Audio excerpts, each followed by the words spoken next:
नमस्कार। मैं हूं प्रेम कुमार। लोकतंत्र में डरे क्यों? हिंदू मुसलमान। लोकतंत्र हमें निडर बनाता है। अगर हम डर कर जी रहे हैं तो इसका मतलब है कि लोकतंत्र नहीं है। लोकतंत्र में सत्य बहुमत नहीं है। सत्य बहुमत होता तो डरने का प्रश्न ही नहीं होता। अगर सत्य बहुमत के आधार पर लोकतंत्र होगा तो डर के लिए कोई जगह ही नहीं बनती। फिर देश में डर का माहौल क्यों है? क्या लोकतंत्र में बड़ी खोट है जिस वजह से डर का माहौल है? क्या देश में जो लोकतंत्र है वो सच्चा लोकतंत्र नहीं है? लोकतंत्र होगा तो डर के लिए कोई जगह ही नहीं बचेगी। सच्चा लोकतंत्र हिंदू मुसलमान नहीं करता। जाति भेद भाषावाद से ऊपर होता है। यह सच है कि देश में लोकतंत्र के नाम पर ढोंग हो रहा है। ये सच है। यही ढोंग असली कारण है डर का। असली कारण ढोंग का यही है। डर की वजह असली यही है कि ढोंग हो रहा है लोकतंत्र का। मगर हमारा संविधान जो लोकतंत्र का आधार है उसमें सभी नागरिकों को बराबरी का अधिकार है। समझ रहे? बहुत महत्वपूर्ण पंक्ति है कि हमारा संविधान जो लोकतंत्र का आधार है उसमें सभी नागरिकों को बराबरी का अधिकार है। इस बराबरी को मजबूत करने का तरीका, इसके लिए शासन व्यवस्था, यही लोकतंत्र है। सच्चा लोकतंत्र और सत्य बहुमत नहीं होने की वजह से मत्स्य न्याय, यानी मत्स्य न्याय समझते हैं आप? बड़ी मछली छोटी मछली को खा जाती है, इसको मत्स्य न्याय बोलते हैं। तो मत्स्य न्याय प्रचलित होता है, प्रचलित होने लग जाता है, स्थापित होने लग जाता है। यानी बड़ी मछली छोटी मछली को खा जाती है। ऐसा कब होता है? जब लोकतंत्र का आधार सत्य बहुमत नहीं होता, लोकतंत्र नहीं होता, सत्य बहुमत नहीं होता। और आज यही हो रहा है कि न तो सच्चा लोकतंत्र है, न इस सच्चे लोकतंत्र का आधार सत्य बहुमत ही प्रचलन में है। ये जो कहा जाता है ना कि अल्पसंख्यक खतरे में है, अरे खतरे में तो बहुसंख्यक भी बताया जाता है। हिंदू भी खतरे में है, मुसलमान भी खतरे में है। तो हम बात करें कि अल्पसंख्यकों में जो भय का वातावरण बना है उसकी वजह ही यही है कि लोकतंत्र नाम की चीज नहीं रह गई है। बढ़ावा क्या हो रहा मिल रहा है? बढ़ावा बहुसंख्यकवाद को मिल रहा है। बहुसंख्यकवाद यानी संख्या जिसकी ज्यादा होगी उसकी चलेगी। जब सत्य बहुमत को हम समझते हैं तो सत्य बहुमत को समझने से पहले इस बहुसंख्यकवाद को समझना भी बहुत जरूरी होता है। इसके बिना ऐसा भ्रम फैलाया जाएगा, ऐसा लगेगा कि सत्य बहुमत पर आधारित लोकतंत्र भी कहीं अल्पसंख्यकों के खिलाफ तो नहीं, कहीं मुसलमानों के खिलाफ तो नहीं। यहां समझिए, बहुसंख्यक और बहुमत में, लोकतंत्र में बहुत फर्क होता है। जब बहुसंख्यकों के हितों को सामने रखकर फैसले लिए जाने लगे, अल्पसंख्यकों के अधिकारों की अनदेखी की जाने लगे और उन्हें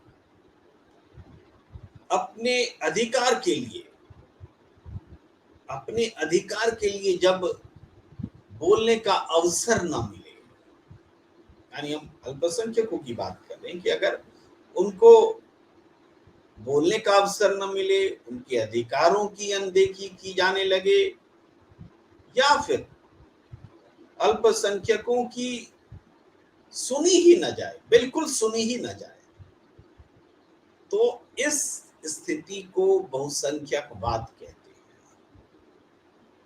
कम संख्या है तो न उनके अधिकार का महत्व है, न उनके बोलने का महत्व है, न उनको हम ये व्यवस्था सुनने को तैयार है। तो ये व्यवस्था बहुसंख्यकवाद की होती है।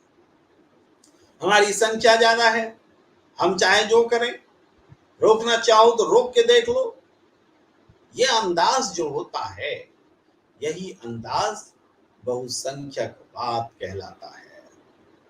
आज की डेमोक्रेसी में भी ये अंदाज पनप रहा है, फल फूल रहा है, लेकिन फिर भी लोकतंत्र अंडरमाइन हो रही, ये तो हम कह सकते हैं, लेकिन लोकतंत्र के लिए संभावना खत्म हो गई है, ऐसा हम नहीं कहते। अगर ऐसा मान लेते तो हम आपके साथ लोकतंत्र पर संवाद ही नहीं कर रहे होते। बहुसंख्यकवाद के प्रतिरोध का मतलब होता है मिट जाना। जान हथेली पे रखकर बहुसंख्यकवाद का विरोध होता है, क्योंकि बहुसंख्यकवाद विरोध को बर्दाश्त नहीं करता। मणिपुर में आप देख रहे हैं ना, मैतेई कुकी का संघर्ष, ये बहुसंख्यकवाद का उदाहरण है। वहां लोकतंत्र कहीं दिखता नहीं है।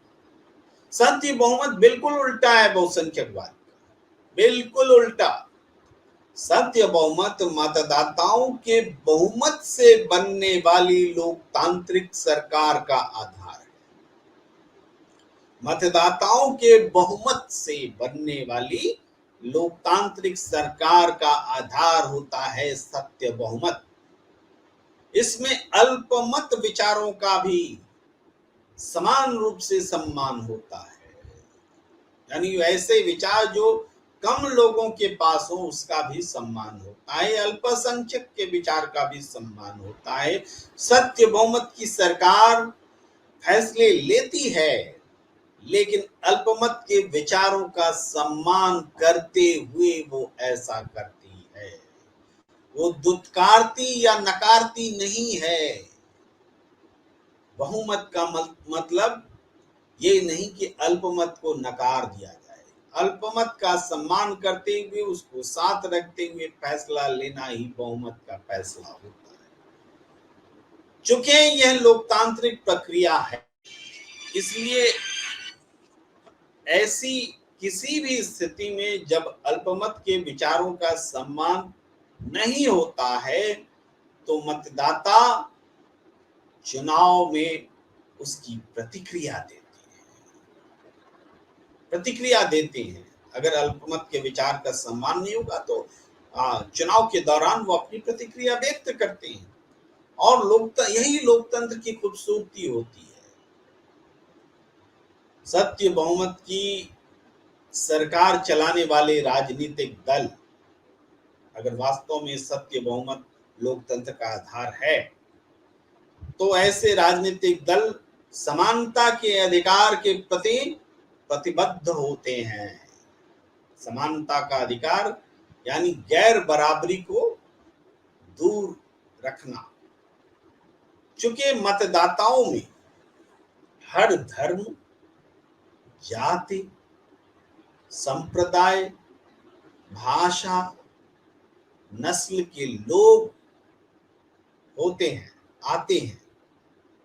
मतदाताओं में हर वर्ग के लोग आते हैं, और मतदाताओं का कोई खास धर्म नहीं होता है, खास जाति भाषा के प्रति उसकी संबद्धता प्रतिबद्धता नहीं होती है। इसलिए मतदाता सही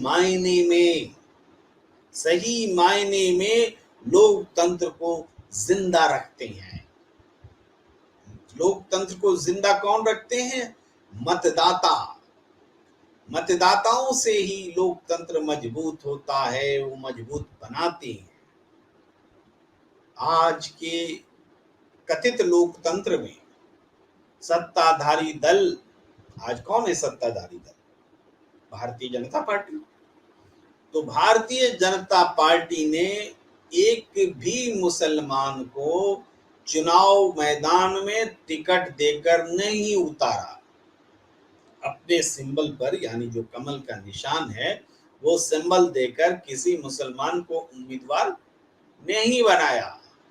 तो इसका मतलब क्या है? इसका मतलब है कि भारतीय जनता पार्टी ने संकेत दिया कि उसे मुसलमानों के वोट की जरूरत नहीं है, उनको चाहिए ही नहीं मुसलमानों का वोट। ऐसा करके ये निंदनीय है, लोकतंत्र का आचरण नहीं है ये। ऐसा करके भारतीय जनता पार्टी ने बहुसंख्यकवादी सोच को स्थापित भी किया और मजबूत भी किया। अब बात समझ में आ रही है? बहुसंख्यकवाद, सत्य बहुमत कितना पवित्र विचार है और बहुसंख्यकवाद कितना घृणित विचार है। बहुत फर्क है।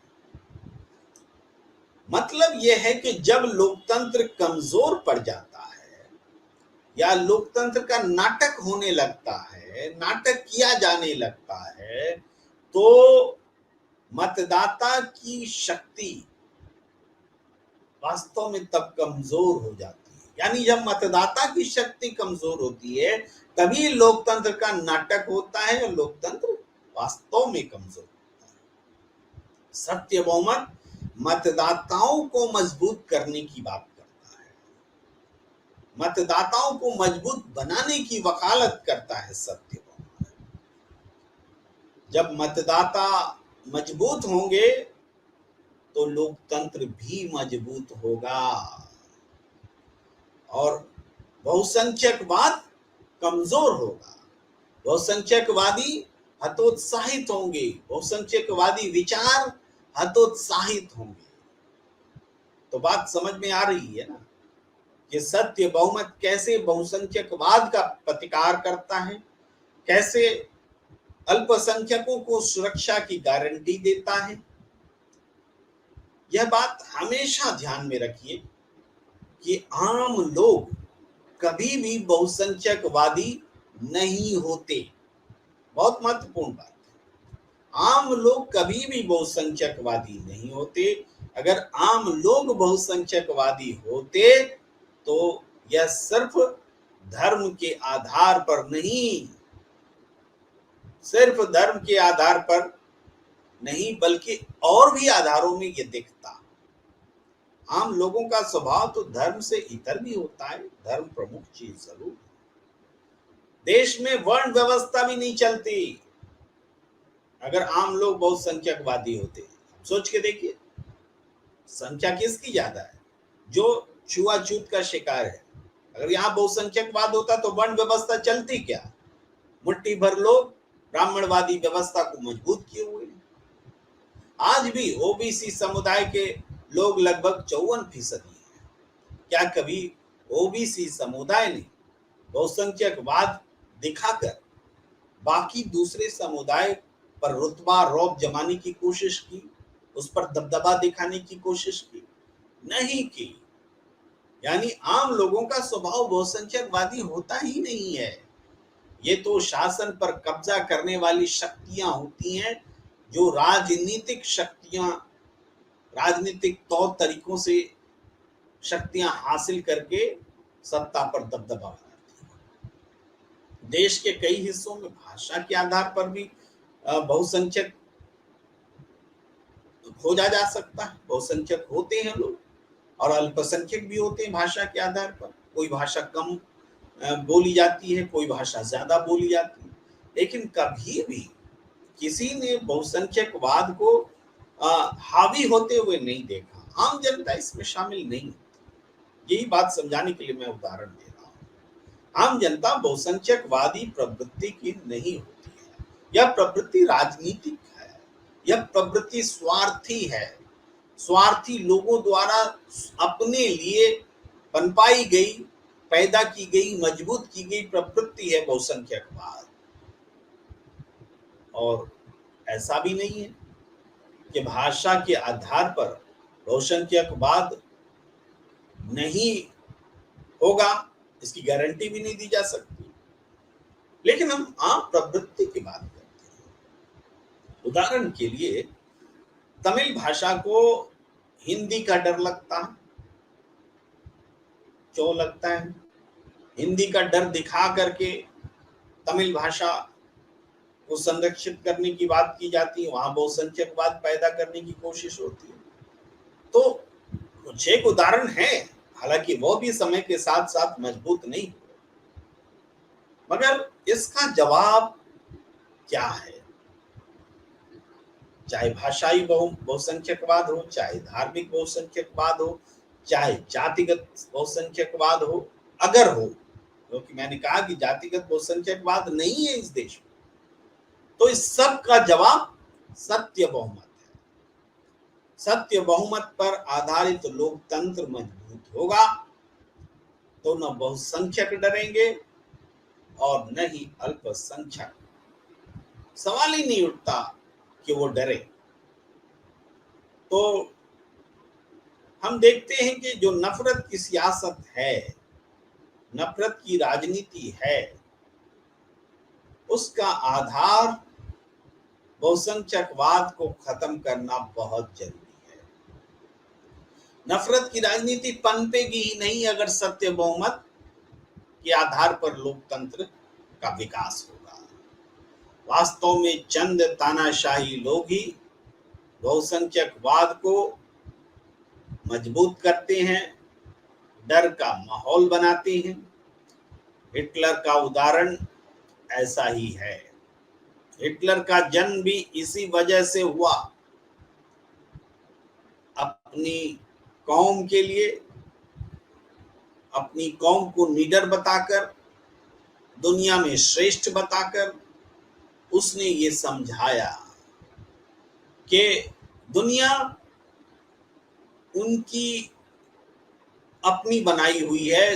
दुनिया जो है माने उनको छोड़कर बाकी दुनिया उनकी दुश्मन बनी हुई है और पूरी दुनिया पर उनको हक करने का शासन करने का अधिकार। अपनी जाति को, अपनी नस्ल को वो श्रेष्ठ बताया करते थे। तो ये जो तरीका है, मैं तो राष्ट्रवाद को भी इसी से जोड़ता हूं। राष्ट्रवाद क्या होता है? पूरी मानवता, पूरी मनुष्य जाति, वसुदैव कुटुंबकम, अगर हम इसके इर्द गिर्द अपने आप को खड़ा करते हैं तो राष्ट्र की सीमाएं नहीं रह जाती।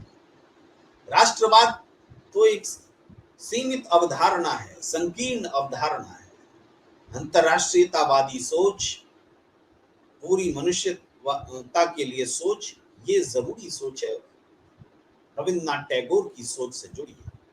फासीवाद का जन्म बहुसंख्यकवाद की सफलता के कारण ही हुआ था।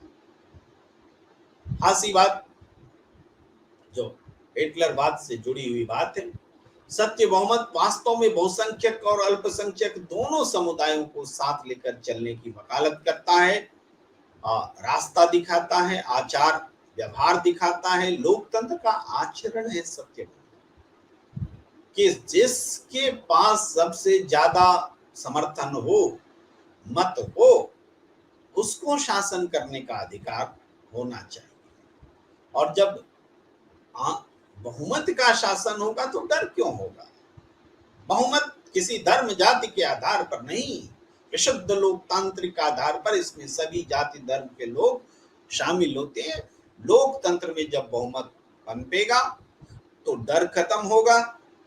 एक समुदाय की दूसरे समुदाय के खिलाफ फिजूल की एकता की आवश्यकता नहीं।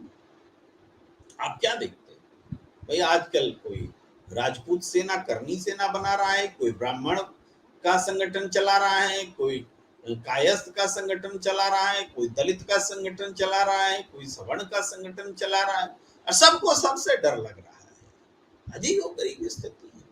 तो सत्य बहुमत की राजनीति में इन चीजों की आवश्यकता नहीं हो, किसी को लाठी रखने की जरूरत नहीं है। क्या क्यों लाठी रखी जाएगी? पुराने जमाने में लाठी रखी जाती थी सांप बिच्छू उनसे बचने के लिए, राह चलने के लिए, वो भी बेवजह किसी पर लाठी नहीं चलाई जाती थी। अब समझ में बात आ रही है कि सत्य बहुमत की सियासत कैसे सबके लिए, चाहे अल्पसंख्यक हो या बहुसंख्यक हो, सबके लिए सुरक्षा का भरोसा देती है। बहुसंख्यकों के भी ये खिलाफ नहीं है और अल्पसंख्यकों के भी खिलाफ नहीं है। ये बात निश्चित रूप से समझ में आनी चाहिए। वास्तव में यह सोच सबको जोड़े रखने की सोच है। सत्य बहुमत को जिस दिन समझ लिया जाएगा, देश बदल जाएगा।